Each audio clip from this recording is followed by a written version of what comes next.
Party की ओर से आयोजित मुख्यमंत्री के स्वागत सम्मान कार्यक्रम में अपेक्षित भीड़ नहीं जुट पाई। भाजपा प्रदेश अध्यक्ष मदन राठौड़ के भाषण के दौरान तो पंडाल में खाली कुर्सियां दिखाई दी, जिससे बीजेपी प्रदेश अध्यक्ष मदन राठौड़ की कार्यशैली पर सवाल खड़े हो गए हैं। ये रिपोर्ट देखिए।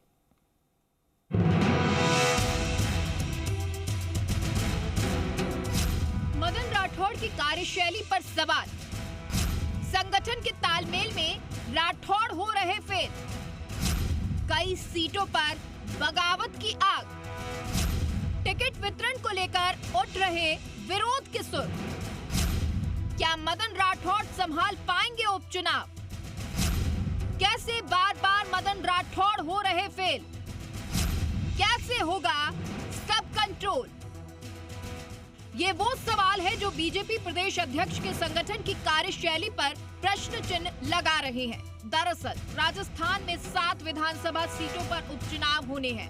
चुनाव की तारीख भी नजदीक आ रही है, लेकिन पार्टी के प्रदेश अध्यक्ष की कार्यशैली संदेह के घेरे में आ गई है। और ये बेवजह नहीं, बल्कि इसके पीछे कई वजह है जो राठौड़ के संगठन में फेल्योर के एंगल को मजबूती दे रही है।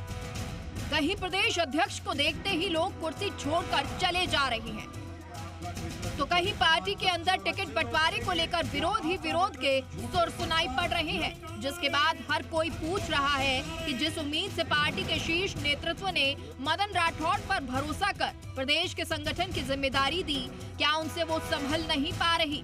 दरअसल बीजेपी की ओर से आयोजित मुख्यमंत्री के स्वागत सम्मान कार्यक्रम में अपेक्षित भीड़ नहीं जुट पाई। कार्यक्रम शुरू हुआ तब पंडाल में लगभग 1600 कुर्सियां लगाई गई और इसी बीच भाजपा प्रदेश अध्यक्ष मदन राठौड़ के स्वागत भाषण के दौरान लोग कुर्सियां छोड़कर रवाना हो गए। ऐसे में पंडाल में बड़ी संख्या में कुर्सियां खाली नजर आईं। इसके साथ ही प्रदेश में उपचुनाव को लेकर उम्मीदवारों की सूची जारी कर दी गई है, लेकिन झुंझुनू, टोंक, सलूम्बर से लेकर कई सीटों पर बगावत नजर आ रही है। कहीं कोई टिकट वितरण से नाखुश होकर रो रहा है, तो कहीं कोई टंकी पर चढ़े जा रहा है।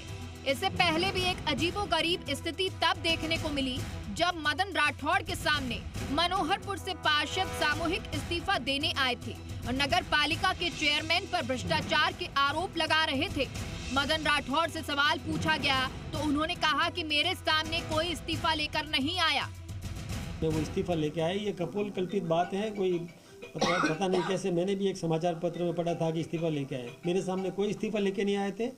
वो मेरे सामने आए, वो पंचायत थी पहले, वो पहले पंचायत थी और पंचायत में वार्ड पंच थे और वो नगर पालिका में कन्वर्ट हो गई। पिछली सरकार में उनको नगर पालिका बना दिया, तो वही वो जो वार्ड पंच जो हैं वही अब पार्षद माने गए और जो वहाँ सरपंच थी उसको चेयरमैन माना। इसके अलावा संगठन में कई मौके ऐसे आए जब मदन राठौड़ उम्मीदों पर सही तरह से खरे उतरते नजर नहीं आ पा रहे। लोगों का कहना है कि पार्टी शीर्ष नेतृत्व की तरफ से दिए गए टारगेट भी अचीव अब तक नहीं कर पाई है। साथ ही कार्यकर्ताओं में सवाल उठ रहे हैं कि भाजपा प्रदेश अध्यक्ष का प्रभाव नहीं बन पा रहा।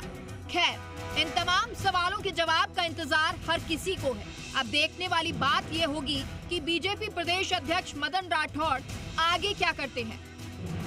जयपुर से जी मीडिया के लिए विष्णु शर्मा की रिपोर्ट।